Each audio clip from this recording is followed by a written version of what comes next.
Dear next president, there are many suffering people on the streets of our country.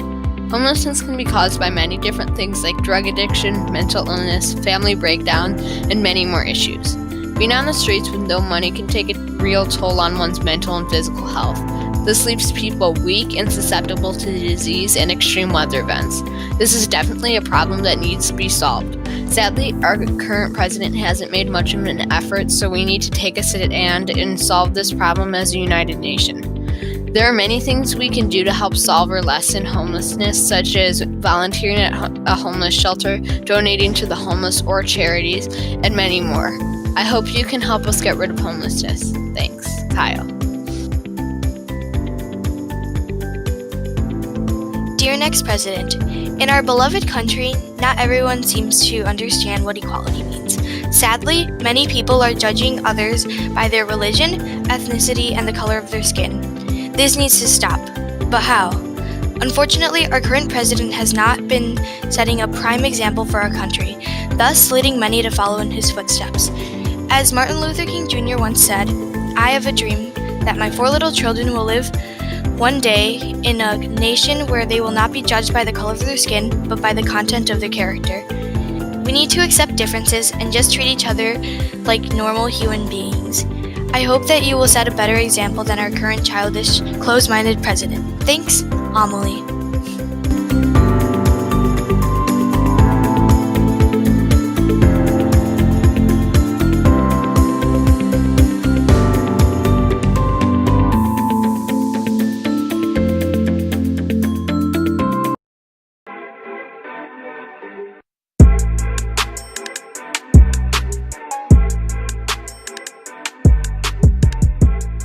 Dear future president, I would like the immigration laws to be easier and more convenient for illegal immigrants and for the immigrants that actually deserve their rights to be in America. First off, for the immigrants that deserve their rights, they should get special treatment, like they should first get 2 years in an American college and then have to pass a test, American test, to be in America and have the rights of an American citizenship, and for the illegal immigrants to at least explain what's going on and how they're going to solve it instead of just sending them into their country, because there might be some controversial things that are happening with their lives. So everybody deserves rights. America is all about freedom. Every man is equal, every woman's equal, everybody's equal. So everyone deserves rights, so everybody deserves their chance and define themselves to be in America. Here I have Nick to talk about immigration in America. Nick, where'd you immigrate from? Serbia. What's it like over there? So pretty much like New York kinda, but some forms around it. Very interesting. Now, do you think that immigration laws should change in America? I think that they should become more strict because some illegal immigrants are gonna come in and they're stealing legal immigrants' jobs. And how are they going to fix that? How do you think they should fix that? That you need to get like a green card, or you might get like outside, like some people get a pass where you get to like have a job. We'll cut his laugh out. All right. Yeah, okay, we already have that in America. I know. Then why are you saying it? People need to All right, we'll restart that question. Don't stop recording. All right. How do you think... Do you think immigration should change in America? Kind of. That you shouldn't let people sneak in past the border.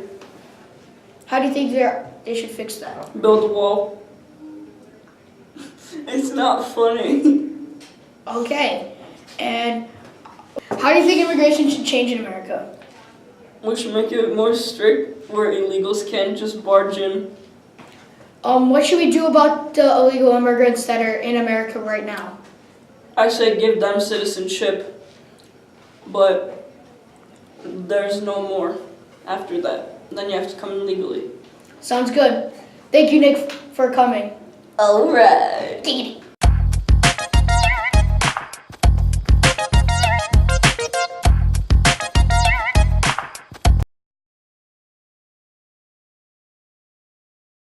Dear next president, imagine not coming home to a house every night. That's the life of about 670,000 people in the US. Imagine worrying about having enough food. 48 million people go hungry every night. There are not enough homeless shelters in the US. According to Social Solutions, 206,286 of those people are families. Well, 358,422 were individuals. A quarter of them were children. Anyone can be homeless. Even Ed Sheeran was homeless before he had a big break as a singer. 83,170 people, or 15% of the homeless population, was reported chronically homeless, meaning someone who has a disability and has experienced homeless for a year or longer. They make up a small portion of the homeless population, but are the most vulnerable. They may have mental illnesses, physical illness, injury, or trauma. 47,725, or 8%, are veterans. 50% are over the age of 50. More than a quarter of the 670,000 people live in California. You might be asking, how does someone become homeless? The National Healthcare for the Homeless Council said that the average death of a homeless person is 50. The average death of a non-homeless person is 78. Homeless people can die from the same diseases as non-homeless people, but at higher rates. They also die from exposure to cold, violence, and poor health care. Organizations like Uncle Pete are working to stop this. Uncle Pete has students make lunches that they then bring to Chicago to give to the homeless people. Also, all around places are doing coat and clothing drives that you can donate to.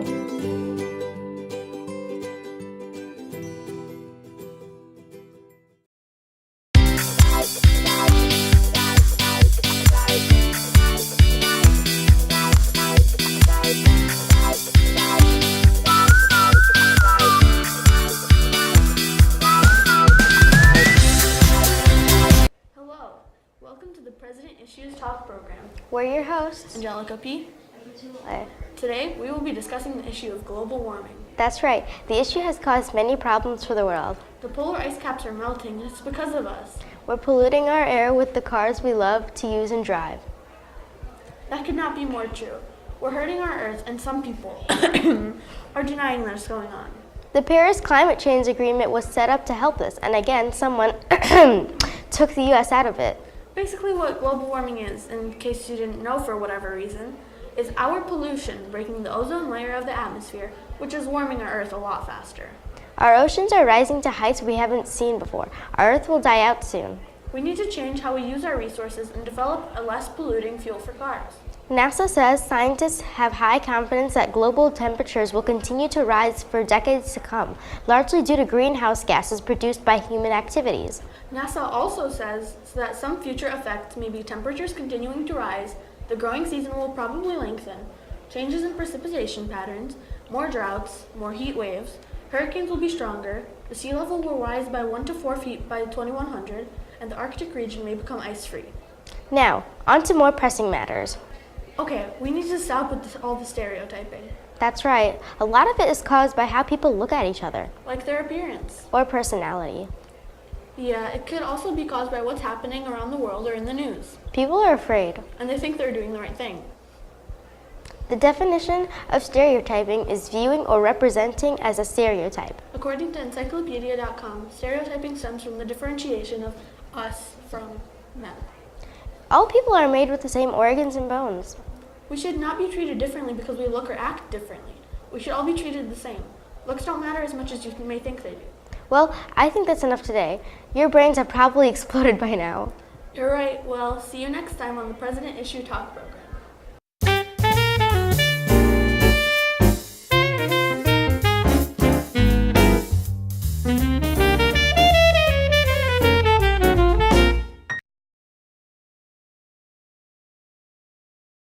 Oh, dear next president. Oh, we need you to manage the we need you to manage the border. Thousands of illegals come into America every year and steal citizens and legal immigrants' jobs. And be nice to minorities. Which means manage the police brutality better. And work the welfare system better so people don't sell food stamps. And make tax cuts for broke families. Always respect women and make it a law to have the code of chivalry.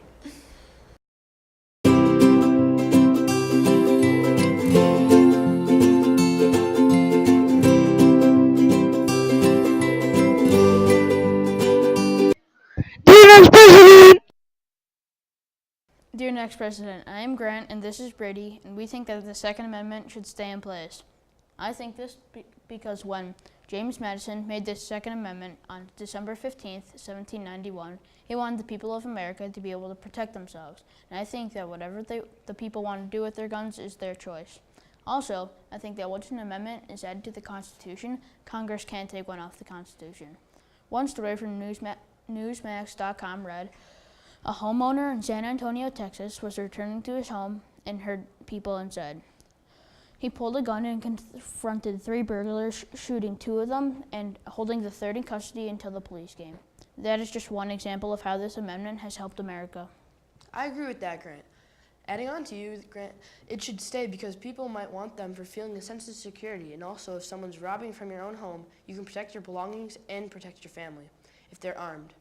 People lose an average of $2,230 on one break-in, so overall, money lost to breaking and entering has been about $4.7 billion, which can be prevented by us either scaring them off or turning them into the police. Another story from Newsmax.com says that a father shot 2 armed robbers who were using his 17-year-old daughter as a human shield, killing one and critically wounding the other. The girl had gone to her car to get something when the 2 men approached her, pulling guns and told her to go inside the house. The girl's father and mother saw the incident, but both picked up guns and confronted the men, shooting them.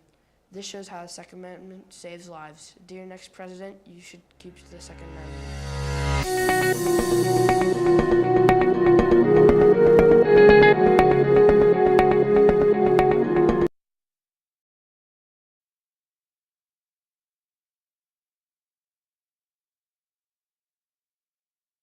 Dear next president, I think an issue that you should pay attention to is gun control in the U.S. Even though the Second Amendment protects individual gun ownership, I think that everyone who tries to buy a gun should go through a background check. In the 2017 Las Vegas shooting, the shooter recently bought all of his guns. They should have done a background check to see if they should have given him them. On April 16, 2007, at Virginia Tech in Blacksburg, Virginia, a 23-year-old student goes on a mass shooting spree, killing 32 people in 2 locations, and wounding an unknown number of people on the campus. Finally, this Wednesday, a gunman killed 17 and injured 14 in a Florida high school. These are just some examples of poor gun control in the U.S. I think that an issue that you should pay attention to is animal cruelty in the U.S. In many cases, intentional animal abuse and cruelty often correlates with violence toward humans. Hoarding and dogfighting are 2 examples of animal cruelty. Hoarding is when people have more animals than they can take care of, so lots of the animals are neglected. Another serious case of animal cruelty is dogfighting. This often correlates with other examples of crime and happens a lot over the U.S. due to public corruption. Some examples of this is that one time the HSUS identified 2 uniformed police officers at a cockfighting pit in Kentucky. This is why I think that there should be more stress and attention about the stopping of animal abuse in the United States.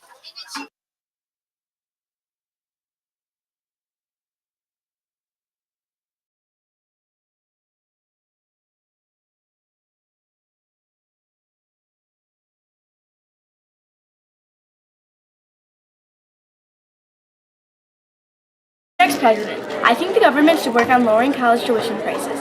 The average prices for in-state public schools for the 2017-2018 year is $25,290.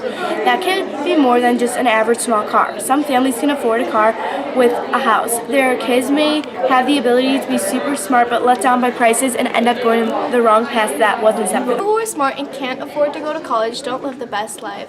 According to our research in PEW Research Center, an average college graduate makes about $45,500 from working. A student who went to college for 2 years makes about $30,000.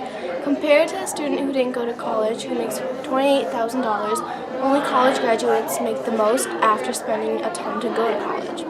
People without houses means they don't make a lot of money, which is caused by not going to college, and it just leads to a more overall poor country, and people are at a high risk of not surviving. At Emerson Middle School, we interviewed a teacher who has twins on her feelings about college tuition. For the first question, we asked her, "Do you think everybody should be able to go to college?" She answered, "I do think everybody should go to college. If people want to go, they should. They should have the opportunity, and the cost shouldn't be as high." For question 2, which was, "How do you feel about paying college tuition for twins?" she answered, "It makes me nervous. We started saving when they were babies. We have a plan that we will have a bank account used just for them, and when they are 18, they will be able to use it for college." I'm done. Your book is bigger than my head. As you can see. I use that to compare it to Joe. As you can see, Is it this filming? book is bigger than my head. Oh. I'm gonna sit. Dear next president, I can't read that. You're gonna have to come closer. Go. Dear next president, I think the government should work on lowering college tuition prices. The average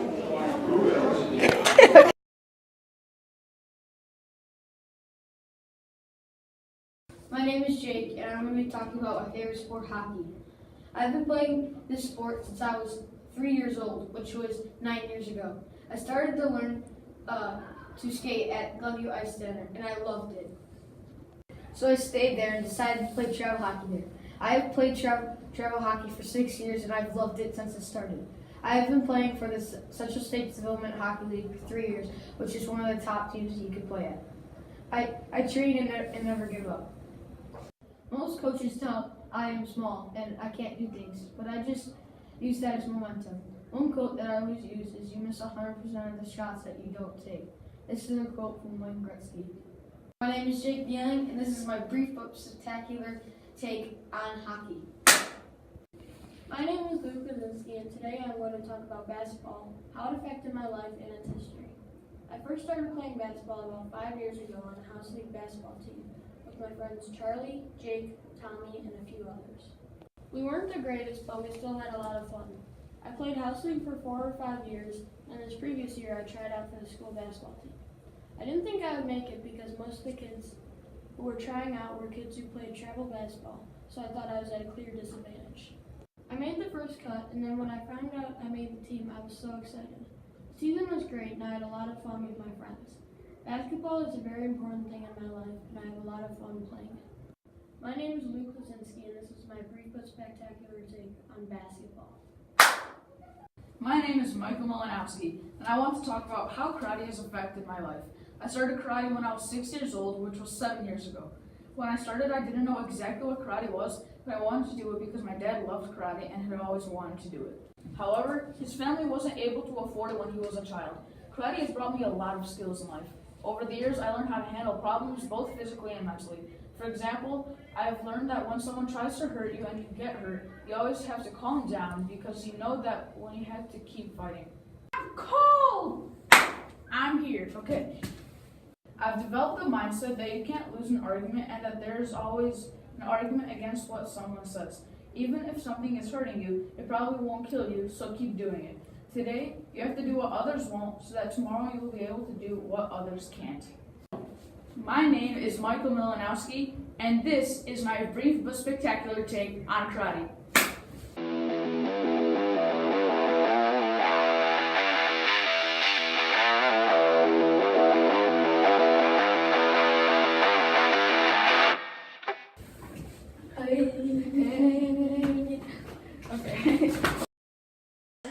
guys, so as many of you may know, we were filming on a Wednesday a couple weeks ago. This video was made for the Global Student Voice Film Festival. The theme this year was In Another's Shoes. Our idea was to switch places for today, at home and at school. We soon realized that we would not be able to switch for the whole day, so we decided that we would switch for half of the class. We switched for our classes and we had a lot of fun. We hope you enjoyed the video.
In late May 1961, our President John F. Kennedy challenged us to safely send and bring back an American to the moon before the end of the decade. NASA accepted and completed that challenge with the Apollo program. It was the very first time a man would leave our planet to another. The Apollo program consisted of 11 spaceflights. The first two missions, which were Apollo 7 and Apollo 9, were missions to test the command and lunar modules. The next two tested components while orbiting the moon, along with taking pictures.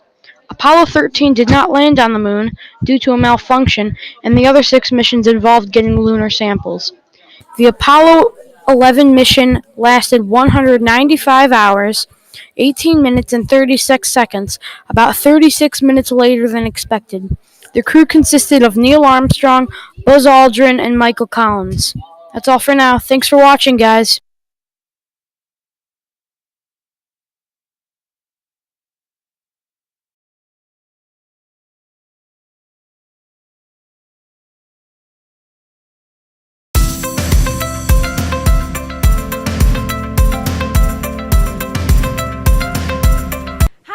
My name is Hannah Lind, and this is my brief but spectacular take on long QT. So a normal heart wave has 5 different points going in order: P, Q, R, S, and T. There is a condition where the points between Q and T are longer than normal. This is called long QT, and I have long QT. Because my Q and T strands are longer than normal, this results in an irregular heartbeat. which could result in fainting, drowning, or sudden death. These episodes can be triggered by exercise or stress. Long QT is estimated to affect 1 in 7,000 people. If anything happens to me, like I faint, you immediately have to take an AED and sink it to my heart in order to shock it so it functions correctly. My mom also has this condition, and so does my cousin and my uncle. It can be passed through the family. The only cons to this condition is that I can't do a few activities like competitive swimming. I also have to take pills every day and have a checkup about 2 times a year. They also put these sticky clips all over my body that I've always called alligators. My family found out I had long QT when I was 4 years old. They were scared at first because my mom had just found out that she had it, but she didn't know very much about it. But she and my dad were always scared to death, and because they barely knew how to take care of it. I took tiny white pills called beta blockers, but I just changed to big blue beta blockers. These help protect my heart so that there's a slimmer chance of anything happening to me or my heart, but they also slow down my heart, which causes me to be colder than normal. Before sports practices or games, I have to stop by the nurse's office to take my pill. Both my old school and Emerson did and does such a great job in helping me get the help that I need. There are also some pros to it, like every time I go to an appointment, I go to Sprinkles Cupcakes, which is right next to the Lurie Children's Hospital. Even if I have long QT, it doesn't stop me from doing the things I love, like volleyball, basketball, cooking, and being with the people I love. I was on the Emerson basketball team, and I am on the Emerson volleyball team right now.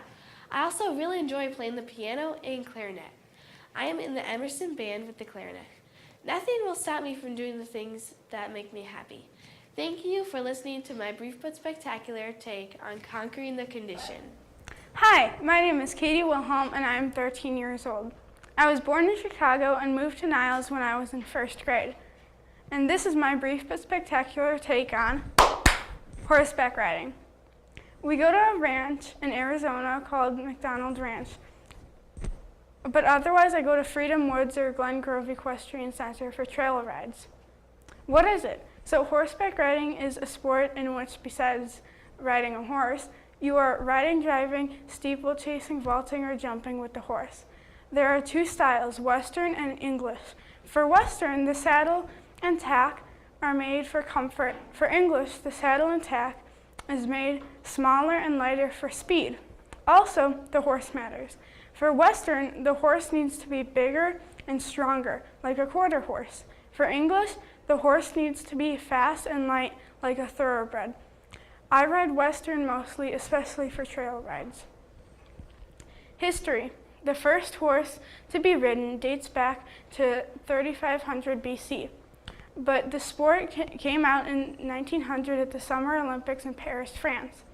The current Olympic equestrian disciplines are dressage, eventing, and jumping. In each discipline, both individual team medals are awarded.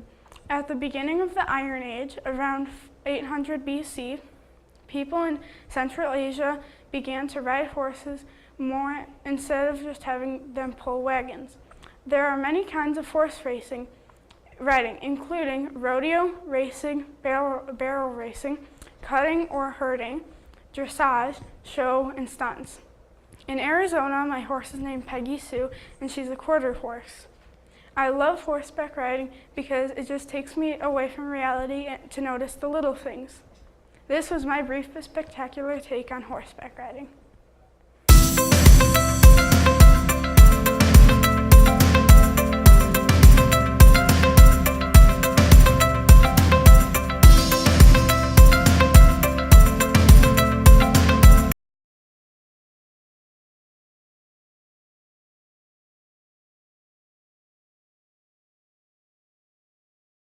Endangered Sea Animals by me, Jessica Henry.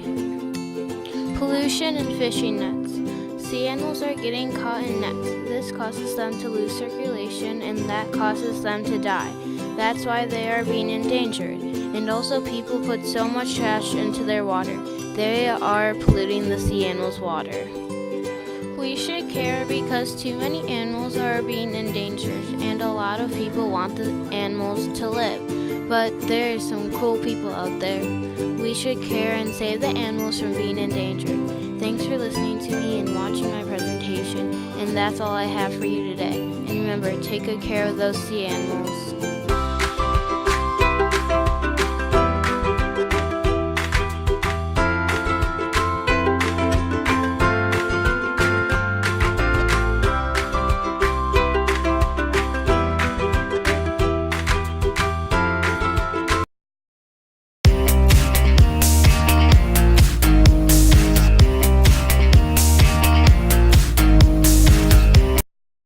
Sister Chloe was born on June 23rd, 2002. She is 15 years old and goes to Maine South High School. She is very active. She plays soccer, volleyball, and also does horseback riding. Yes, horseback riding is a sport, according to my sister, and the Olympics. I was born on November 13th, 2005. I am 12 years old and go to Emerson Middle School. I play hockey and baseball. The favorite out of two is hockey, but most coaches say that I'm too small to play. I ignore these people and keep playing my game.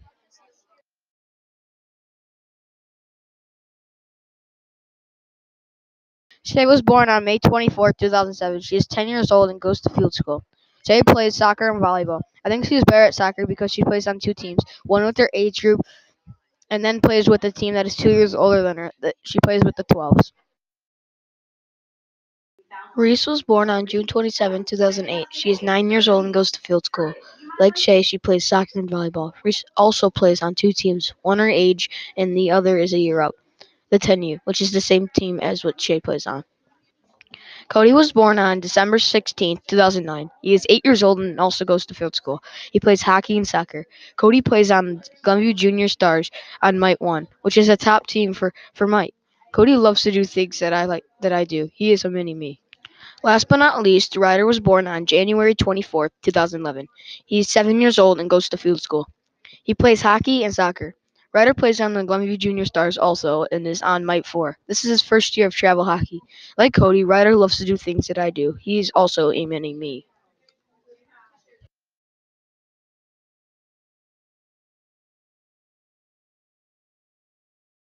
A mixed breed dog named Bryn was found in 2010 with no food and wandering alone in Afghanistan. British soldiers took him into their base near Helmand. When the dog showed a particular interest for sniffing out danger, they brought him along on duties. While on one of these rounds, Bryn took a street near Lashkar Gah and suddenly started barking. He alerted two soldiers to a hidden bomb that could have ended their lives. Soon after, Bryn was captured by the Taliban raid, but again was rescued by British soldiers. After a campaign to get him out of the war-torn country went through and succeeded, Bryn was shipped to England, where he was soon adopted. His new owner claims that Bryn has been through so much, but this never stopped him from being loyal, loving, and brave.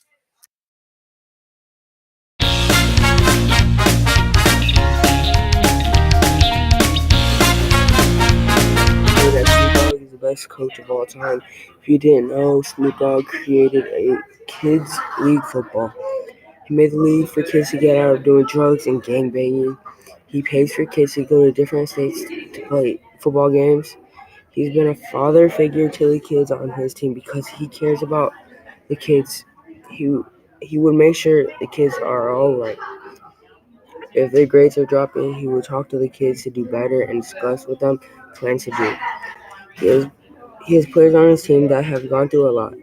A lot of kids have lost someone important in their life. Snoop Dogg said he made the league so kids don't do what he did in the past and wants to make their future better.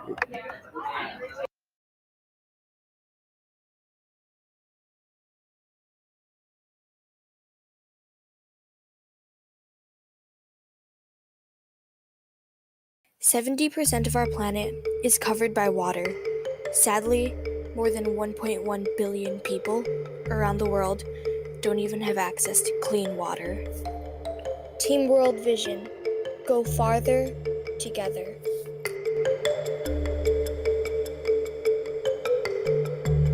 Hello everyone, welcome to 4 Lifecasts. I am Amelie, and today we are going to be talking about water shortages with a special guest, Miss Inez Latkowski. What is Team World Vision exactly? And World Vision is a humanitarian charity. It's actually a Christian humanitarian charity. and we run the Chicago Half Marathon and we run the Chicago Full Marathon. That brings clean water to areas that have droughts or have issues with making their own wells. And we also, World Vision also gives sponsorship to children. What are they doing to help with water crisis around the world? Okay, so the interesting thing about World Vision is that they actually go and help these areas by not only building different types of wells. There are wells that are above the ground, there are some that are actually in the ground. They help these areas build them, and then they teach them how to use them, so that if something was to happen to the well, the village that has the well would know how to maintain it, and it's actually their well, not just with the water, but as a community as a whole. Is there a solution to the water crisis? So I think that there is, and right now there's cities like Cape Town. I don't know if you've heard of Cape Town, that their drought has been so intense that the city itself is virtually going to be out of water in a few weeks. I definitely believe that this water crisis could be solved. I think that if more people got involved and saw the importance of helping our neighbors, even though they're whatever amount of miles away, we could take care of it. I think World Vision has a goal for probably the next 5 or 10 years, and it's definitely reachable.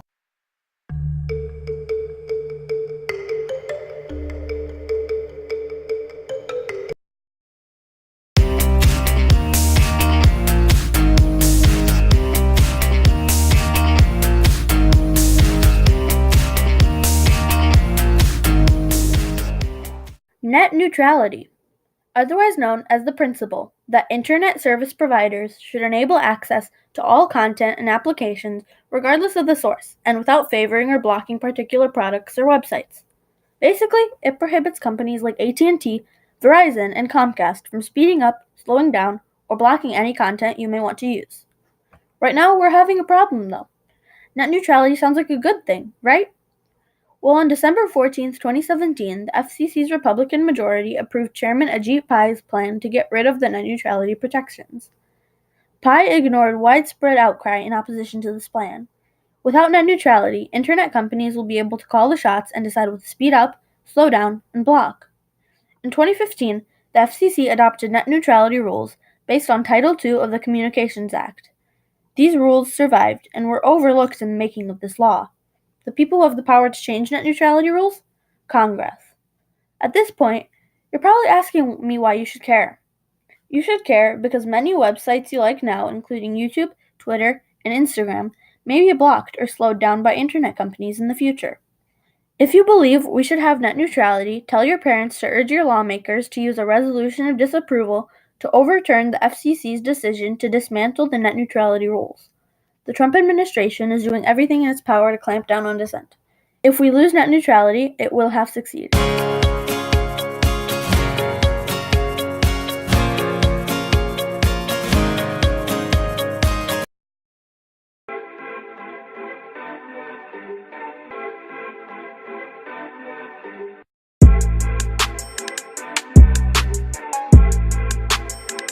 To my podcast. Today we'll be talking about the Parkwood school shooting and what the government should do to take action. The school shooting happened on February 14th, 2018, and was very sad for many people. 17 people got shot and killed. Very sad to think about it. In my personal opinion, I think it's very strange on how a 19-year-old person that has mental issues got a gun. There is a huge debate now if there should be gun reform or not. And on February 21st, there was a debate on whether gun reform should take place or not. The people who support the NRA, like Marco Rubio, try to defend their claim and try to speak the truth, but the victims from the school shooting try to fire back with many good points. Also, there was a quote by the victim's mother saying, "Why can't my sons be as protected as much as they protect the right to bear arms?" This means the government worries too much on gun laws and don't pay enough attention to innocent lives. Overall, the school shooting was a very sad tragedy, and hopefully people will do more than just pray. This is my Draw My Life. On June 15th, 2000, my brother Spencer was born. He likes to play water polo and to play hockey. On December 19th, 2002, my brother Max was born. He likes to play water polo too, and he likes to be with his friends. On March 8th, 2005, I was born. I also like to play water polo and like to travel a lot.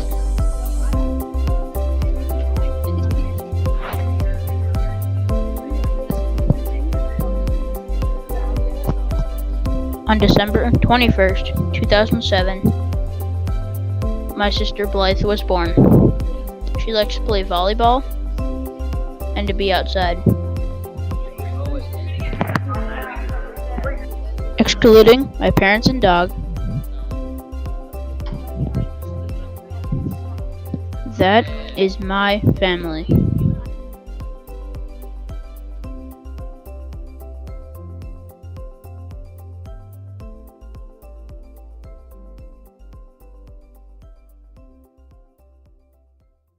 There has been 17 school shootings since the beginning of the year, and it's only February.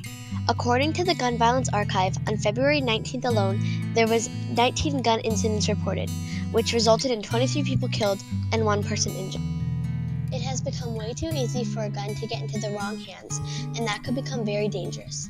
People should only have access to guns in certain situations. People have guns for many different reasons. To hunt, to protect themselves, for their job, such as being on the police force or in the military. A lot of mass shootings happen with automatic or semi-automatic rifles. Civilians have no need for an automatic or semi-automatic rifle to hunt, or even to protect themselves.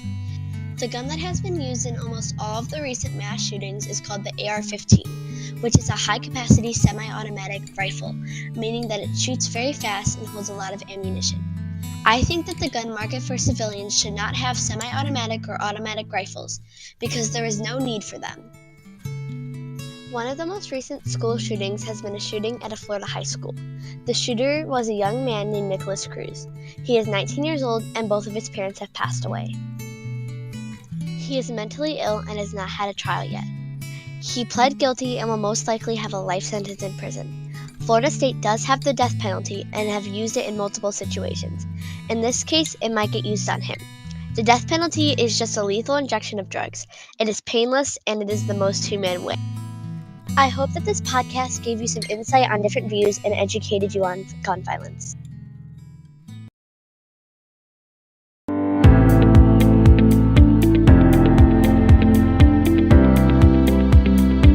Bitcoin is a worldwide payment system and one of the many cryptocurrencies. Many people make peer-to-peer transactions that take place between users directly. These transactions are verified by network nodes with the use of cryptography. Bitcoin was created by an unknown person/group of people that go under the name of Satoshi Nakamoto and released in 2009. Bitcoins are created and given for a process called mining. They can be exchanged for other forms of currency, products, or services. As of February 15th, 2015, over 100,000 merchants accept this currency.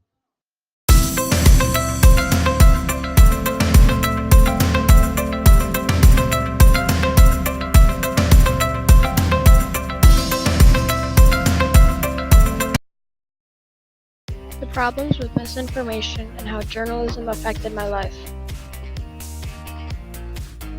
Misinformation is a big problem for many reasons. For example, there are many kids at schools that will take this information they see and use it. But this information may not be true and they do not realize this. Also, if the people spreading fake news say that a celebrity is dead, people could really take that seriously, and when they find out the celebrity is still alive, they might freak out. If the people that are spreading fake news say that there is a new medicine for stopping cancer, and someone who has cancer sees this, they would get really happy and think that the struggle is over. But when they find out this information is fake, they would get really mad and emotional because it isn't over. It could really affect someone and hurt their feelings. This information is a big problem that needs to somehow be fixed. Journalism takes a big role in my life because when I research for it, I learn about what is happening in the world. When I'm looking on the internet for topics I can use events that are current pop up and I click on them because they seem interesting. Then it gives me a brief section on what is going on in the world and I'm up to speed. For example, if I'm watching CNN 10 and an important event that's going on in the world pops up in the video, and I know what it is about. Even if I don't choose that topic to write on, I still know what it is about. Journalism helps me in many ways.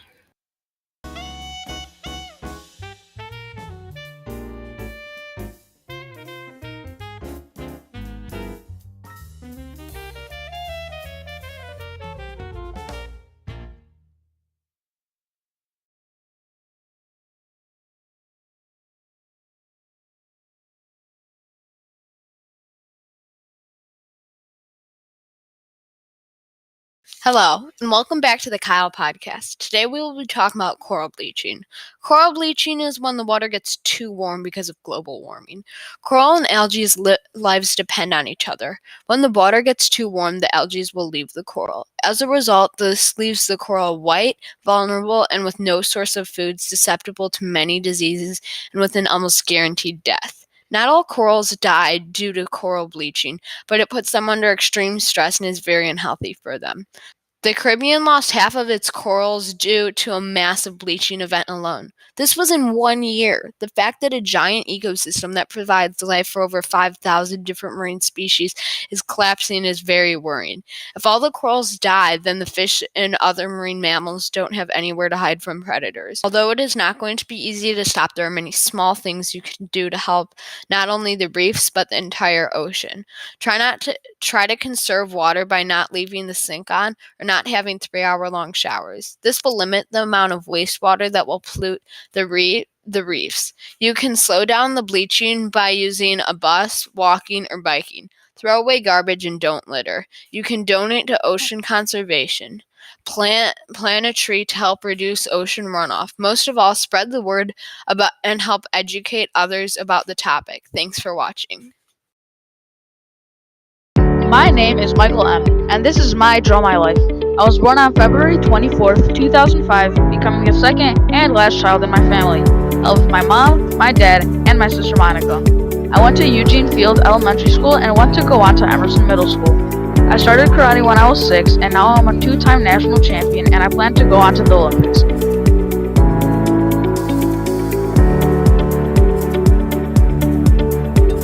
My mom started as a physical therapist when I was 9 years old, and since she had not always been at home, I thought that this was going to be sad since I wouldn't see her as much. 1 year ago, my dad changed his job and began leaving the house for long periods of time, sometimes 2 weeks, which had a big impact on our lives. However, it made us all stronger in a way because we had to become more independent.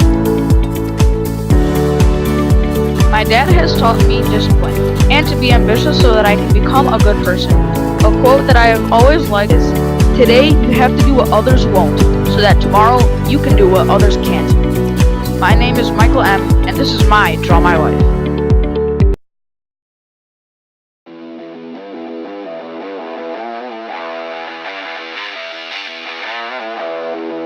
The subject of the videos were mainly focused on the spread of fake news and how it can affect our lives if we choose to believe it.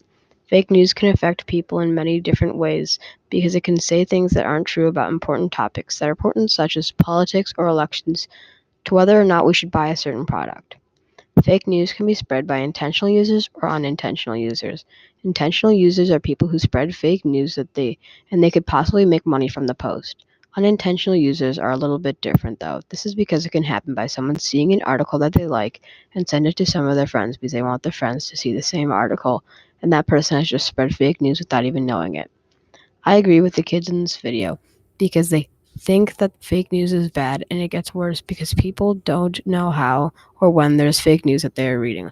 I think that a follow-up question for finding out the news that you are listening to, watching, or reading is to ask, where is this news segment coming from, or is this a reliable news source? I think that we can stop the spread of misinformation by finding out if it is a reliable source or making sure that it is not just a blog or any other opinionated news source.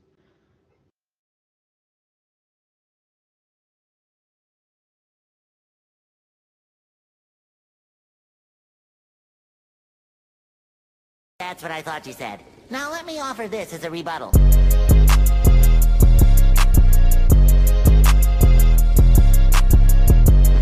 Okay, we should all know by now that LeBron James is the GOAT. He should have already achieved this status last year. If you look at his dominance through his 15 seasons of playing in the NBA, and he's still dominant at the age of 32, nobody has been this unstoppable since Shaq. But LeBron James is not 7'1", 325 pounds.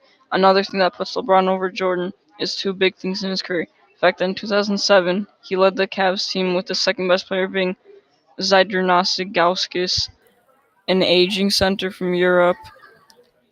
Another defining moment in his career is when they won the finals, when the Cavs came back from a 3-1 lead led by LeBron James. He averaged almost 40 points a game, 11 rebounds, 9 rebounds per game, and 2 blocks per game. He also has the silverware to back up this claim. He has won 4 MVPs. He was the final MVP 3 times. He was Rookie of the Year. He was a 3-time All-Star MVP, a 2-time gold medalist, 11-time first-team All-NBA, 1-time scoring champion, 5-time All-Defensive Team, and a 14-time All-Star, and a 3-time champion. And this is why LeBron James is the GOAT.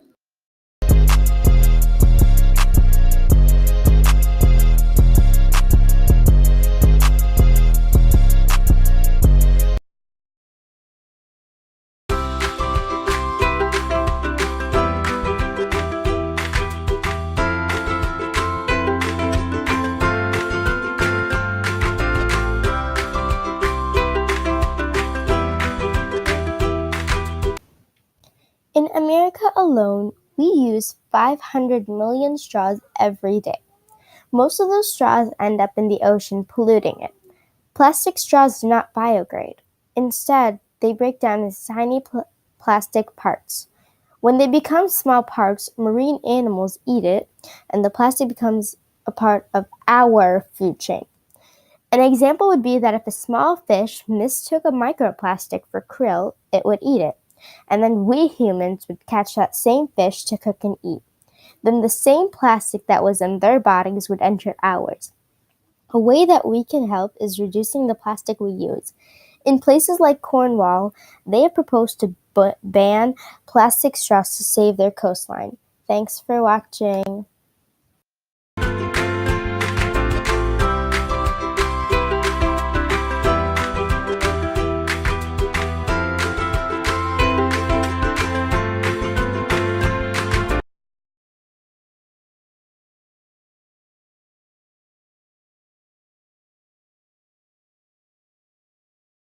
Hi, my name is Olivia, and I'm doing a podcast on gun violence and the Florida school shooting. Also, how easy it is to get a gun for mentally ill people, and how easy it is to get guns illegally.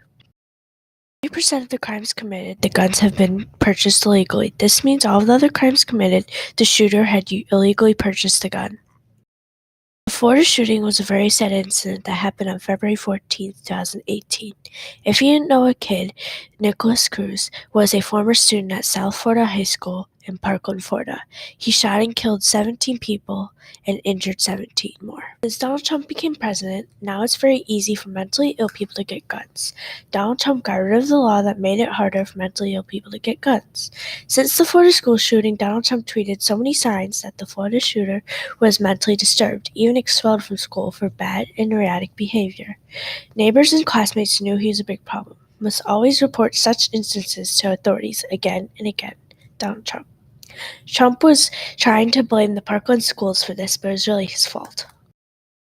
That is just my side to everything. Thank you for watching my podcast, and I hope you enjoyed it. Bye!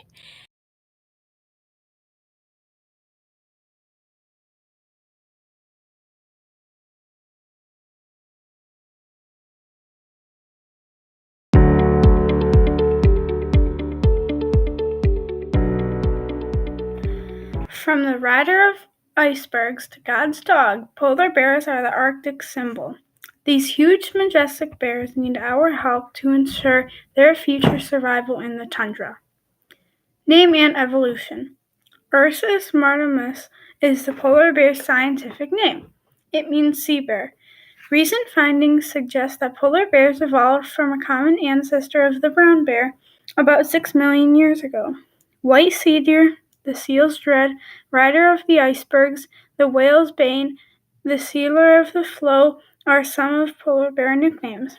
Some people praised polar bears for having the strength of 12 men and the wit of 11.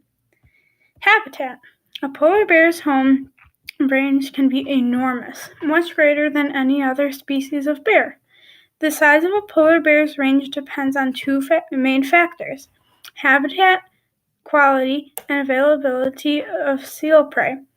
Polar bears respond to seasonal changes and the distribution of seals and sea ice. In food-rich areas, they have smaller home ranges and their habitat often overlaps with other bears. Roughly 60% of polar bears call Canada home. Characteristics.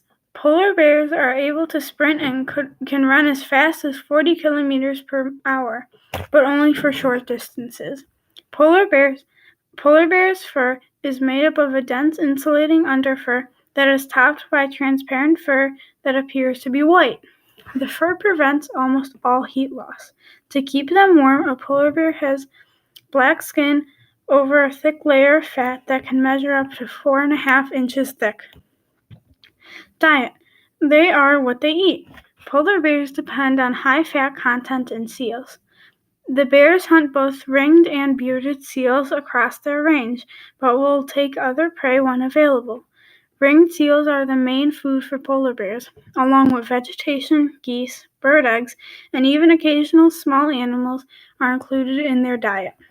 How can we save them? There's still time to save polar bears and Arctic sea ice. Change can't happen overnight, and it won't happen without support from around the world. So please help make a difference to make a decrease in greenhouse gas by spreading awareness about the climate change.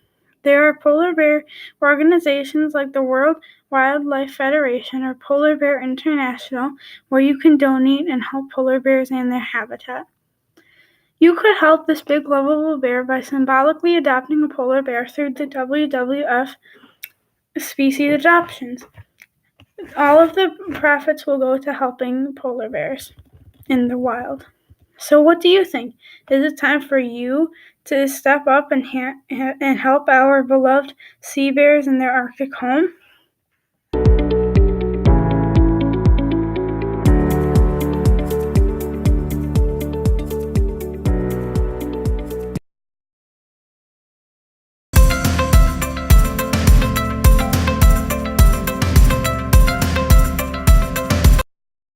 The California Redwood National State Park is a national park on the northern coast of California. This national park is a protected area of trees that extend up to the average heights of 360 feet. This park is home to the tallest trees in the world. It was established on October 2nd, 1968, and the entire park contains 131,983 total acres of land. These trees are so huge because of all the rain and fog that goes around in the redwoods. I'm going to the Redwood National State Park for spring break, so this topic is really exciting for me. We are going to walk around looking at all the trees and exploring the different wildlife all around. I'm so excited to go, and I hope that you want to go visit the redwoods now.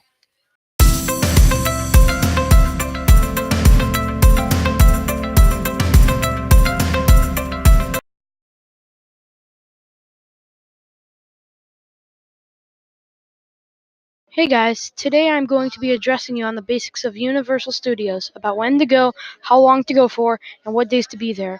I will not be addressing the attractions themselves, though. Without further ado, let's get some information on Universal Florida. The first thing to discuss about Universal Studios is what the right time to go is. It's dependable when people go to Universal, but people have a good idea of when. The busiest times are the end of December, beginning of January, spring break in March, and the middle of May. The least busiest times, or off-season, is the middle of January, a week before Valentine's Day, the week of Martin Luther King Day, the end of August, and the middle of October. You should also know that during off season, some attractions may be closed for refurbishing, and it might be chillier than the normal weather in Florida. It is still suggested you go in off season, even if it is a bit chillier and some attractions may be closed. If this is your first time visiting Universal, you should spend about 2 to 3 days. 1 day for the Wizarding World and 1 day for the Islands of Adventure. The extra day can be to go back with a park-to-park pass and revisit all your favorite attractions. Of course, if you like water parks, you should go to the newest addition in Universal, Volcano Bay. It's hard to decide what days people are going to be at the parks.